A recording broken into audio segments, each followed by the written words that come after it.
जय हिंद, वंदे मातरम, राम राम सभी प्यारे विद्यार्थियों को। आशा और उम्मीद करता हूँ कि आप सभी बहुत ही मस्त और ज़बरदस्त होंगे। तो चलिए हम बात करेंगे आज हिंदी की एक्सरसाइज यानी कि लेसन नंबर 12 की बात करें हिंदी। इससे पहले 11 हो चुके हैं। जो नहीं देखे हैं ज़रूर जाके देखें। हम इजली तरीके से जो है समझाने का प्रयास करते हैं। इससे भी बेहतरीन तरीके से क्लास में जो हिंदी को कराने का प्रयास करते हैं। और इस वीडियो के माध्यम से हम सब्जेक्टिव प्लस ऑब्जेक्टिव एक ही वीडियो में दोनों साथ ही साथ कर लेंगे।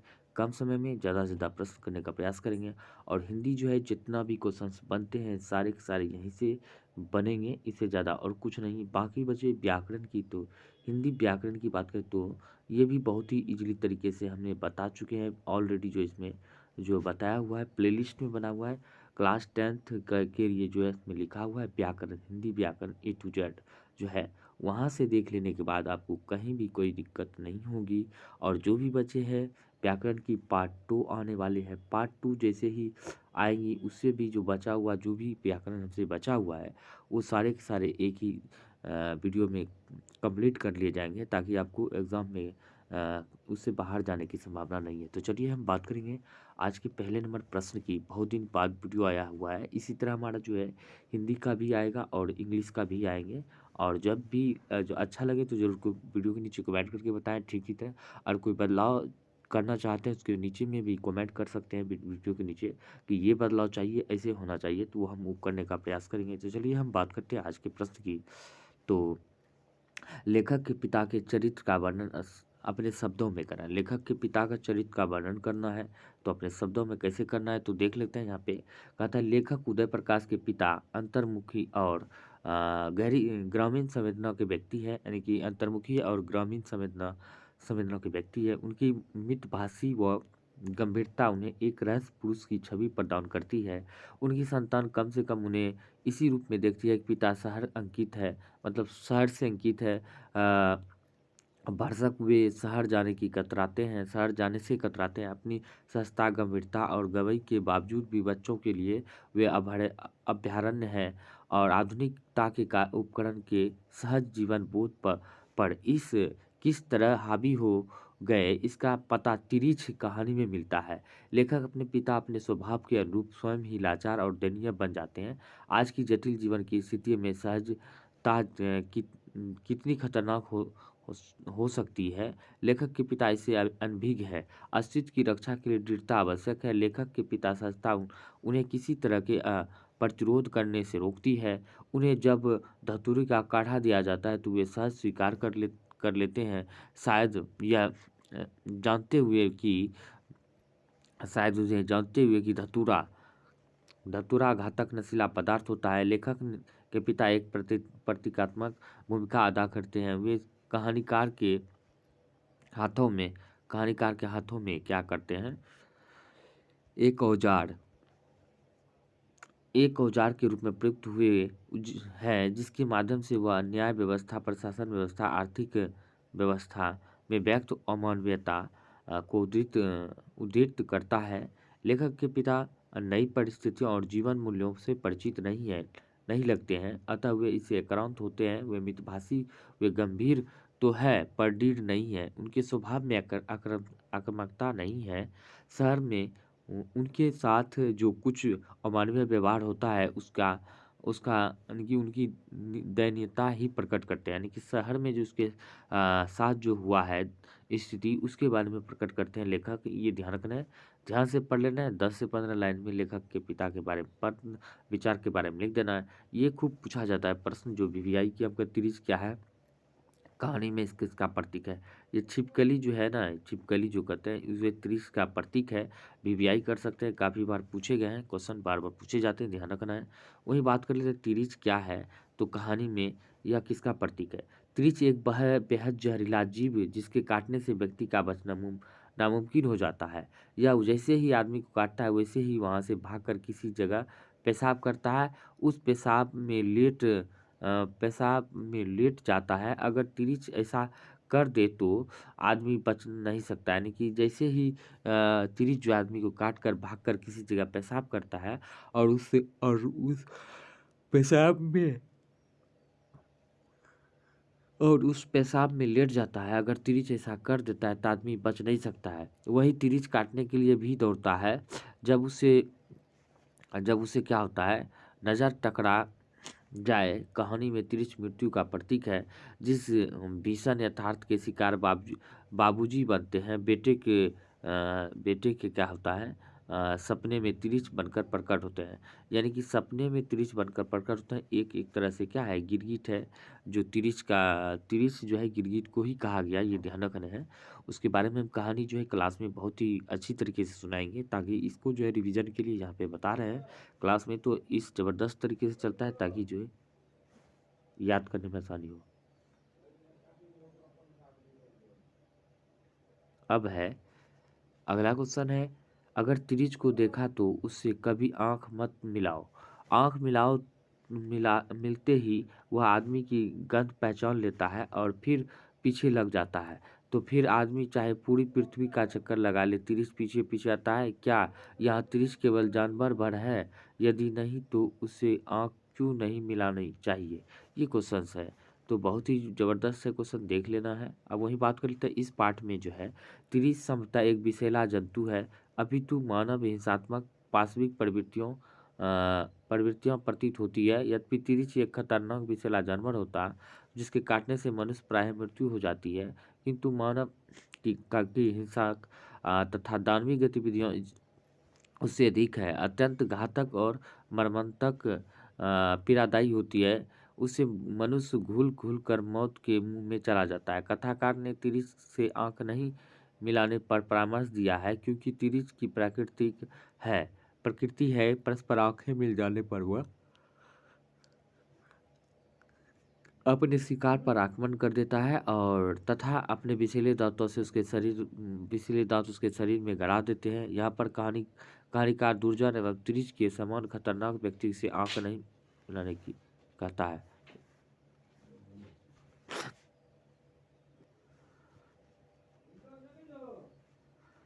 इसका निहितार्थ यह है कि हमें ऐसे व्यक्तियों से किसी प्रकार का संबंध नहीं रखना चाहिए, उनसे किसी प्रकार का पंगा भी नहीं लेना चाहिए, उनसे दूर ही रहना चाहिए। अवांछनीय व्यक्तियों से ना तो मित्रता अच्छी होती है, ना ही शत्रुता। उनसे आंखें मिलाना श्रेयस्कर नहीं है, ये ध्यान रखना है। ये सब है।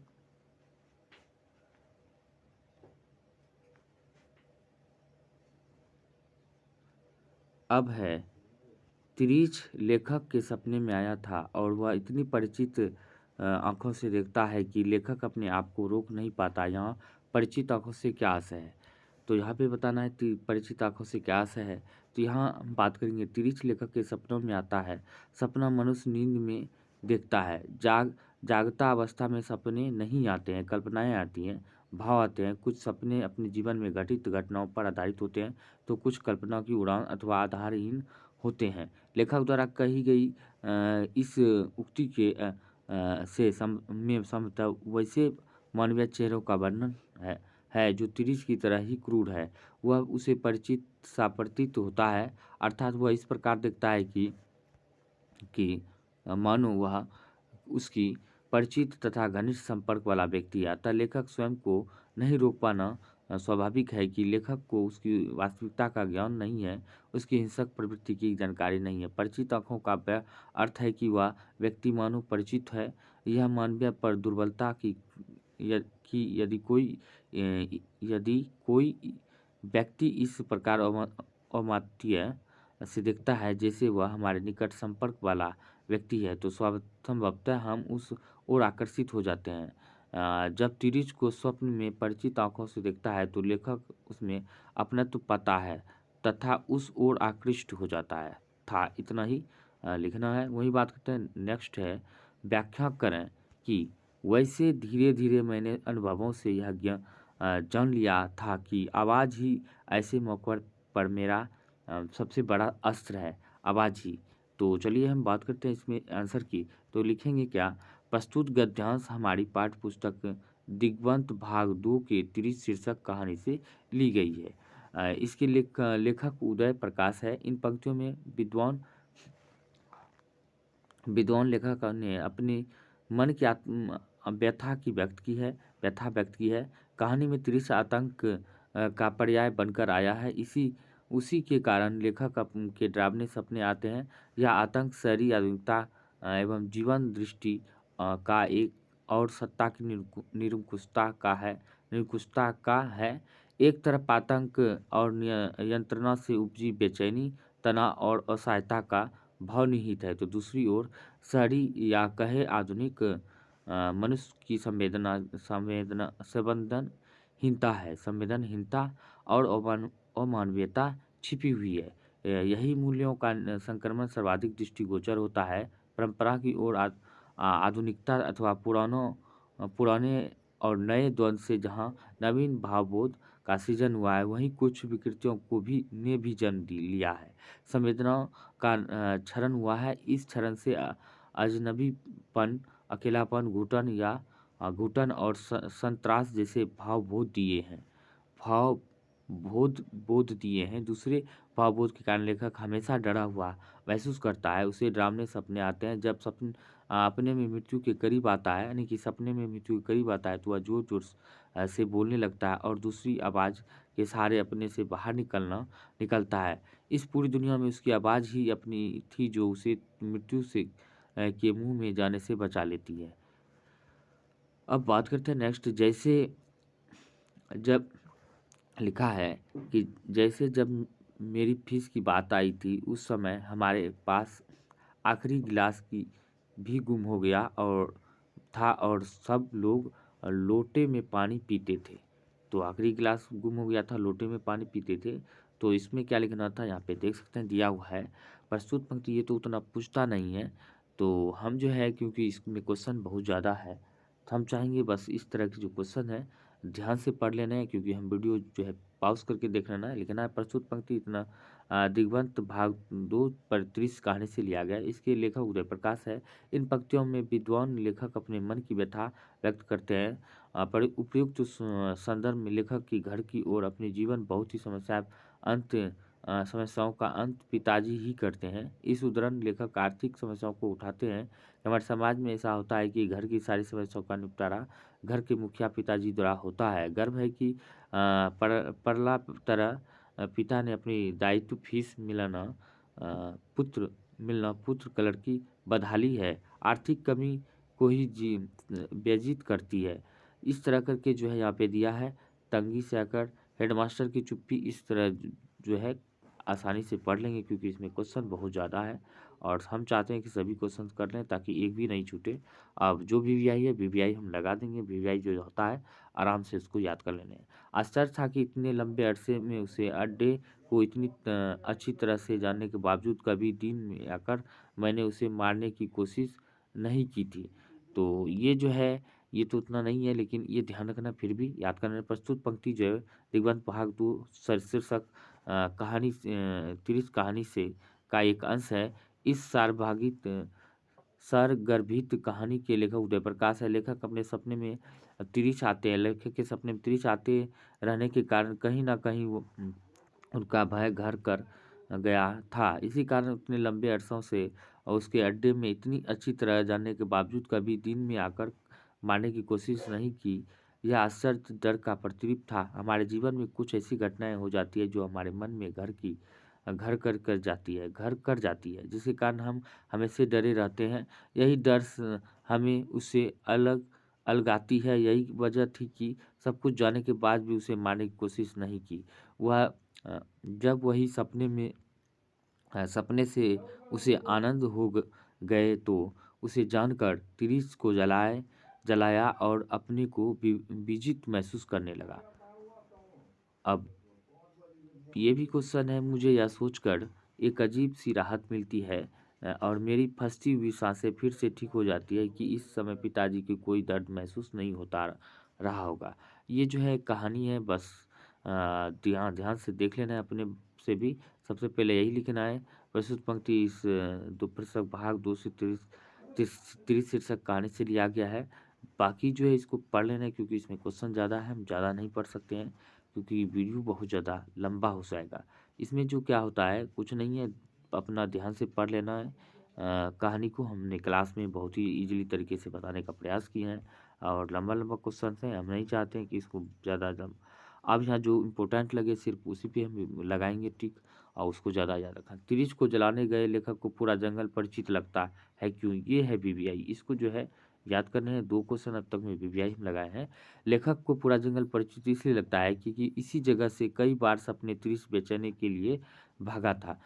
सपने जो है इसी जगह से बार-बार लेखक को आते थे। तिरिच से बचने के लिए भागा था इसी जगह और लेखक गैर गौर से हर तरफ देखता है कि सपने उसने सपने के बाद थानू को बताया था कि एक सकरा सा नाला इस जगह बहता है। नाले के ऊपर जहाँ बड़ी-बड़ी चट्टानें की कड़ का बहुत पुराना पेड़ जिस पर बड़े मधुमक्खियों के छत्ते लेखक के रंग एक भूरा रंग का चट्टान मिलता है जो बरसात भर नाले में पानी में आधी डूबी रहती है। लेखक को उसी जगह तिरिच की लाश भी मिल जाता तिरिच की लाश भी मिल जाती है। सपने में आई बातों का सच होना लेखक को जंगल से परिचित कराता है। इसलिए लेखक को जंगल परिचित लगता है क्योंकि इन सब चीज़ों को जो है वह सपने में देख चुका था इन सब चीज़ों को। तो चलिए हम बात करते हैं अब है इस घटना का संबंध पिताजी से है, मेरे सपने से है और शहर से भी है। इस प्रकार ये मतलब शहर के प्रति जो एक जन्मजात भय होता है उससे भी है और यह भय क्यों है? तो चलिए यह भय क्यों है तो यहाँ पे लिखना है कि देख सकते हैं यहाँ पे दिया हुआ है कि तिरिच कहानी में पिताजी को शहर इतना आतंकित करता है कि वे शहर जाने से बार-बार कतराते हैं। नहीं नहीं जाने के बहाने ढूँढते हैं। शहर की संवेदना उसे उसके भय का कारण है। कहानी में वर्णित शहर में जब पिता डरते-डरते शहर जाते हैं, उनके साथ हुए अमानवीय व्यवहार से लगता है कि शहर की संवेदन मर गई है। शहर का प्रत्येक व्यक्ति अपने स्वार्थ से ओतप्रोत है। नई पीढ़ी अराजक एवं हिंसक हो गई है। शहर की आत्मिकता सिमट गई है। इसलिए तो इस तरह पढ़ के जो है आप ध्यान से देख सकते हैं, कोई दिक्कत नहीं। क्वेश्चंस ये उतना ही जो पीबीआई है वो टिक कर सकते हैं। अब यहाँ पे है क्वेश्चन, कहानी में वर्णित शहर के चरित्र से आप कितना सहमत हैं? तो ये तो उतना पूछेगा नहीं क्योंकि हम जो है इसका जो प्रश्न है प्रश्न का उत्तर हम आराम से दिखा रहे हैं। आप जो है वीडियो को पॉज करके आराम से पढ़ लेने हैं शहर के बारे में। इस तरह पढ़ना है कि लगे कि नहीं हम कोई ना कोई न्यूज़ पढ़ रहे हैं या किसी के बारे में पढ़ रहे हैं। मतलब मन में जो है कुछ आशाएं होने चाहिए पढ़ने के लिए, तब वो दिमाग पे छप जाते हैं। उसको बस बना के लिख डालने हैं। शहर में क्या होता है, भय उसे क्यों लगता था, डर क्यों जाने से कतराते थे, उसके साथ क्या हुआ था। इस तरह करके अगर पढ़ोगे तो आपको ध्यान में आ जाएंगे, कोई बड़ी बात नहीं है। और इसको याद करने के लिए आप जो है कभी भी जो है वीडियो चला के देख सकते हैं ताकि आपको रिवीजन होती रहे। क्योंकि यह जो है और कुछ नहीं है, थोड़ा लंबी यानी कि बड़ी बड़ी जो है आंसर है। तो इसमें जो है सारा का सारा मतलब सारी घटनाएं इसमें वर्णित किया गया है जो कि उसको डर लगता था लेखक उसके डर का क्या कारण था इसमें दिया हुआ है। बस आराम से पढ़ लेने हैं तो इससे ज़्यादा कुछ नहीं है। ये तो क्वेश्चन ऐसे भी आने वाले है भी नहीं इतने बड़े बड़े, और जो आने वाले हैं तो उसको टिक लगा देते हैं। अब है क्वेश्चन, लेखक के पिता के साथ एक दिक्कत यह भी थी कि गांव या जंगल की पगडंडियों तो उन्हें याद रहती थी, शहर की सड़कें वे भूल जाते थे। इसके पीछे क्या कारण हो सकता है, आप क्या सोचते हैं? तो कैसे भूल जाते हैं? सभी के साथ होते हैं जो कभी शहर नहीं गए हैं। यहाँ पे देख सकते हैं। तो इसका प्रश्न का उत्तर दिया हुआ है, जो कभी नहीं गए हैं गाँव में तो याद रहता है, शहर में भूल जाते हैं। तो ये जो मोड़दार रहते हैं शहर में, एक दूसरे से गली जुड़ा हुआ रहता है। और ये सारे के सारे चीज़ इसमें वर्णन किया हुआ है। ध्यान से पढ़ लीजिए, आराम से इसका आंसर अ, लगा दीजिए। अब यहाँ पे दिया हुआ है, स्टेट बैंक के कैशियर अग्निहोत्री नेपाली चौकीदार थापा असिस्टेंट ब्रांच मैनेजर और मेहता थाने के एस.एच. राघवेंद्र प्रताप सिंह के चरित्र का परिचय अपने शब्दों में दीजिए। यहाँ पे ब्रांच मैनेजर के बारे में दिया हुआ है।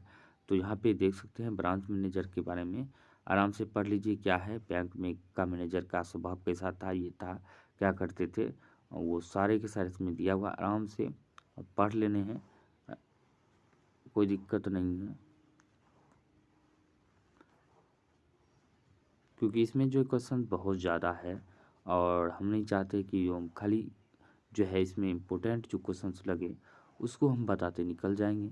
बाकी याद कर लेना है। बाकी ये सब तो ऐसे भी लिख डालोगे अपने से भी, कोई दिक्कत नहीं है। तो चलिए हम बात करते हैं अब अगले क्वेश्चन की। आराम से वीडियो पॉज करके देखना है।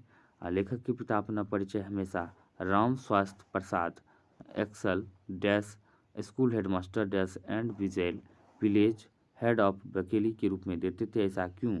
स्कूल और गांव के बिना वे अपना परिचय क्यों नहीं देते? स्कूल गांव के बिना अपना परिचय नहीं देते हैं। यहाँ पे देख सकते हैं क्यों नहीं देते हैं, यहाँ पे दिया हुआ है, आराम से जो है पढ़ लेने हैं। क्यों नहीं देते हैं, ये सब ऐसे भी नहीं पूछे जाते हैं। जो पूछे जाते हैं तिरिच, तिरिच क्या है, तिरिच के बारे में बस। अब यहाँ पे है कि उदय प्रकाश की कहानी कौन सी है। तो उदय प्रकाश की कहानी कौन सी है, तो बात करते हैं यहाँ पे तिरिच जो है उदय प्रकाश की कहानी है। तिरिच यहाँ पे देख सकते हैं, बी हो जाएगा। वही बात करते उदय प्रकाश ने किस विश्वविद्यालय से एमए किया हुआ था, यानी कि सागर विश्वविद्यालय, सी इसका आंसर हो जाएगा। अब वही बात करते हैं उदय प्रकाश ने किस पत्रिका के संपादन विभागों में काम किया था, तो दिनमान यानी कि ये हो जाएगा। उदय प्रकाश ने किस अंग्रेजी पत्रिका का संपादन किया था, तो ये एमिनेंस यानी कि सी होगा। उदय प्रकाश जी किस पत्रिका के सहायक संपादक थे, तो बी हो जाएगा, संडे मेल।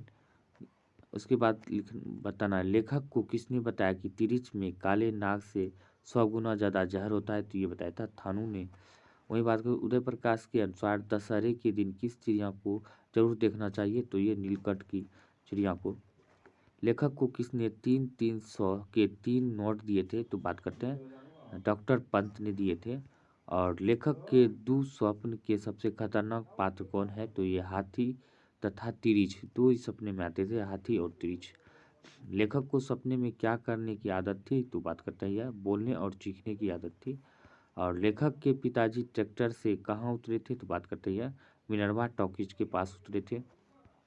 खतरनाक सपने में लेखक का सबसे बड़ा अस्त्र क्या था, तो बात करते हैं आवाज़ था। और लेखक के पिताजी शहर क्यों गए थे, तो शहर गए थे अदालत में पेशी के लिए गए थे। और कौन सी कहानी उदय प्रकाश जी की नहीं है, तो बात करते हैं वारिस नहीं है, बाकी सभी की सभी हैं। और लेखक के पिताजी को बचपन में किस रोग की शिकायत थी, तो बात करते हैं डिसाइटिस की थी।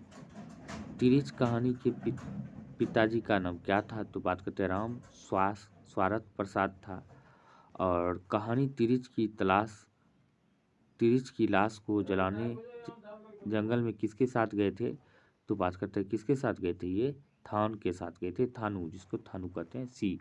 पंडित राम अवतार क्या थे, पंडित राम अवतार जो है ज्योतिषी और वैद्य थे। और तिरिच कहानी के कहानीकार उदय प्रकाश है। कौन सी कृति उदय प्रकाश की नहीं है, तो बात करते हैं टूटा हुआ पुल जो नहीं है। तिरिच कैसी कहानी है, तो तिरिच जो है प्रतीकात्मक है। और पिताजी की मृत्यु कैसे होती है, तो ये होती है मानसिक सदमे और अधिक रक्तस्राव स्त्राव से। और उदय प्रकाश का जन्म कब हुआ था, तो ये हुआ था 1 जनवरी 1952 में हुआ था। और कौन सी कृति उदय प्रकाश की है, तो बात करते हैं दरियाई घोड़ा है। और तिरिच के लेखक है, तिरिच के लेखक क्या है, उदय प्रकाश है। और तिरिच क्या है होता है, तो तिरिच जो होता है तो एक विष खापड़ जहरीली लिजार्ड है। और अरेबा परेबा उदय प्रकाश की कैसी कृति है, तो कहानी संग्रह है। और कहानीकार को सपने में बोलने और चीखने की आदत है, यह किसने बतलाया था, तो बात करते हैं कहानीकार की माँ ने। और तिरिच को कैसी कहानी माना जाता है, तिरिच को जो है ये जादुई यथार्थ की कहानी माना जाता है। और तिरिच कहानी की केंद्रीय घटना का संबंध किससे है, तो कहानीकार के पिता से है।